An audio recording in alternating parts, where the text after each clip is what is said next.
Welcome to the vlog. Welcome to the vlog. The Great Fishes vlog. Oh, welcome to the vlog.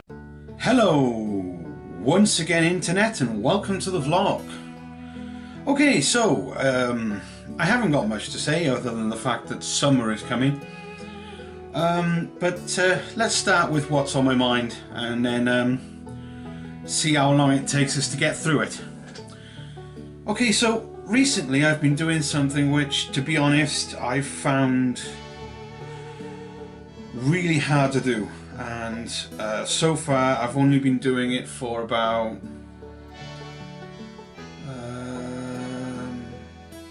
3 days. I think this is my 3rd day. I'm not too sure because it's been very difficult for me.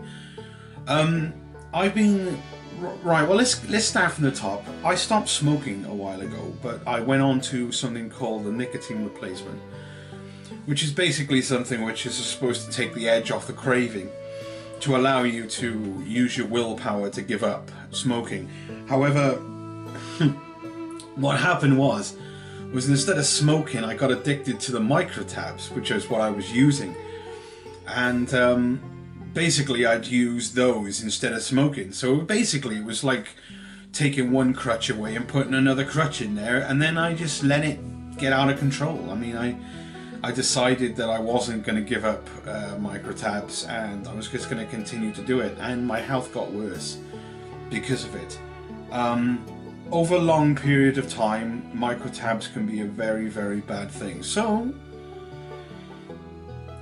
in my infinite wisdom, I've decided that I am going to take the next step, which is I'm getting off microtabs, which means that I'm going to smoking. I'm going to stop.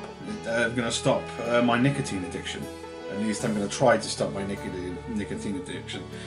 It's been very difficult to do it. I've had to keep gaps between making the microtabs and trying to get myself hold on what I'm doing, and there are times during the day where I'm okay, and then other times during the day where I'm losing it, you know, just totally losing it. And it's weird. The sensation is weird, and a lot of people who don't smoke wouldn't really understand it, and that is that when you try to give up smoking after smoking, right, when you're smoking it's fine. I mean, you know, you only get a small part of the addiction. You don't notice the whole spectrum of it. Basically what it does is it starts out as a slight dry throat, and this dry throat turns into a sore throat, and it gets and it's like just something. And then all of a sudden it's like, the only way I can describe it is like somebody is grabbing your brain and slowly squashing it, and really, really, really like restricting your brain mass or whatever it is. And after a while you start to get angry. Everything just turns you up the wrong way. At the moment I'm on my microtab, so I've hit a time when I can make it, where I can use it, so I could actually make this vlog, because I'm like I'm horrible. I'm horrible. I try my best to control it though, and to not get aggressive and not take it out on everyone else, because, you know, technically it's my fault that I started in the first place. Okay, so that's that, and let's move on to another thing.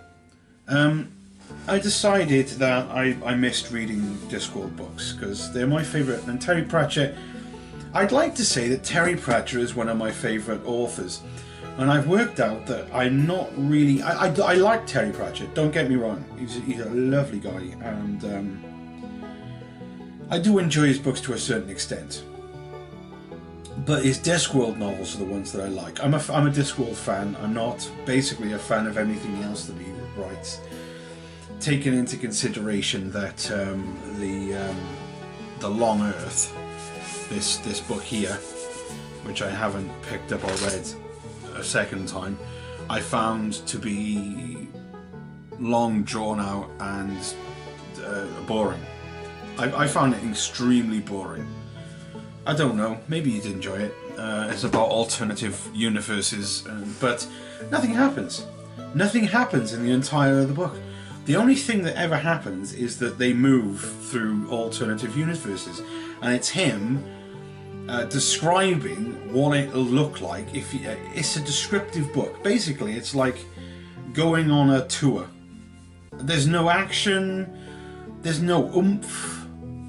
Even in the second book, which is The Long War, I thought something would happen. I thought that would be a run-up to it, giving you an idea of what it is, and then on to the next book. You know, you get some action, and it started to give you some action, and then all of a sudden it dribbled out to nothing. It was so long-winded. That's what it was. It was like he didn't have to have such a big book. He could have done that in like a couple of pages, except he just bamfed it out with loads of descriptions about... The only way you're going to understand what I'm on about is if you actually go and watch it. Now, I've recently bought this book, which is the Terry Pratchett's The Science of the Discworld Judgment Day. Now, apparently there are 3 other books before this, which I haven't read. But I don't think reading those is going to help me. This book reads like a textbook, basically. It's like he's taken don't get me wrong, I really like Terry Pratchett, and I'm disappointed about it. But my brain can't comprehend half the stuff in this book. You'd have to be a scientist to understand half the stuff in this. And most of the words in it, most of the words in it are okay, and it just doesn't seem to flow. And the reason being is because he's using words I've never, ever used or heard in my entire life. I'd have to get a dictionary to understand some of these words, and it makes me feel dumb. It seriously does. I'm reading it and getting like frustrated that I can't understand some of the words he's got in here, and I can't grasp. And it basically, it's a science. It's like he's taken some science books, science textbooks, which you would use for, say, A-level, like took bits out of it and then reworded it into his own words. That's basically it. And he's citing other people's works in this book, and like it's got like a history of matter and the Big Bang and what people think of the Big Bang and science, and I must be honest that I'm about that much through at the moment, and none of it's gone in. None of it's gone in, and I feel like an absolute moron because I can't understand it. Some of it I understood, but I don't like the Higgs boson, for instance. I'm not even going to go into it. Like, if you like science, right, you'll enjoy this book. If, however, you're not interested in the slightest on how the universe works, because quite frankly it just does, then this book isn't going to be for you, I'm afraid. But I just wanted to say that the last couple of books that I've read of Terry Pratchett, like some of them were okay, but when I pick up like something which is done with other people, when he's with other people, like this one is with Terry Pratchett, Ian Stewart and Jack Cohen, I find that most of the time it's just they're using Terry Pratchett's name to sell the book. That's what it feels like, because I don't know how much like input he had in any of these, but I just don't think that I'm going to do it anymore. I'm not going to buy any books that have got Terry Pratchett with anyone else in it, because when he's writing on his own, it's amazing, and when he's writing with other people, it bores the hell out of me. So yeah, I don't know who these guys are.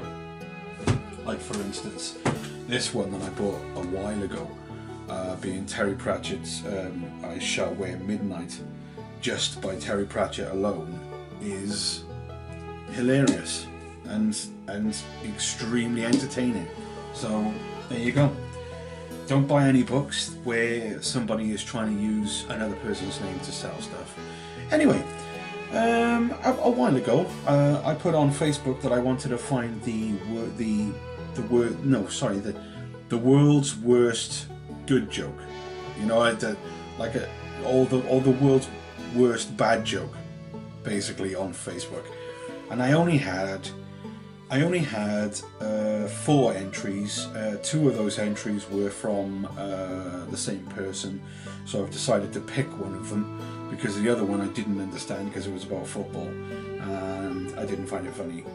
Not that you're supposed to find it funny, you're actually just supposed to pick the worst one. So the nominations are from Mike, you know who you are. I just got over my addiction to the hokey cokey. I turned my life around, and that's what it's all about. From Richard, I'm not going to say their last name because I don't want people to know who they are. They know who they are. From Richard on Facebook, a seal walks into a bar, and that's basically it. And from my mother, who decided to enter this, I don't know why. Knock knock, who's there? Doctor Who, you just said it. Okay, so which one is the winner? And I believe that the worst joke on there, even though Doctor Who is rather old, when it first came out it was all the rage and was actually quite funny to a point. But the worst joke on here, because it's so sick, and because really it's only one line, so it is a seal walks into a bar. So well done, Richard. You win the worst joke ever. A seal walks into a bar. I hope you're happy. That's basically it, really. That's all I wanted to say. Summer is here.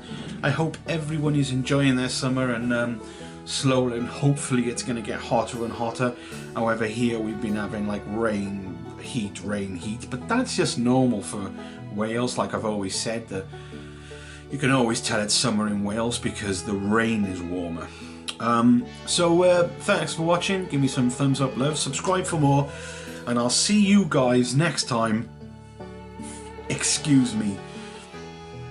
Which is going to be another featured video. I'm not going to tell you what it is, but it's not going to be running for long on Monday because obviously I've been going through a lot of stuff with, well, trying to give up smoking. So yeah, so I'll see you guys next time.